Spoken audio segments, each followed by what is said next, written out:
कालस्थायिने गुरुविक्रमाय गुह्यप्रवराय गुरवे गुणगुरवे गुरुदैत्यकलक्षेत्रे गुरुधर्मसदाराध्याय गुरुपुत्रपरित्रात्रे गुरुपाखण्डखण्डकाय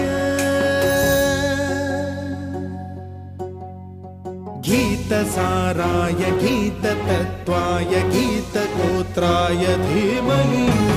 गूढगुल्फाय गन्धमत्ताय गोजयप्रदाय धीमहि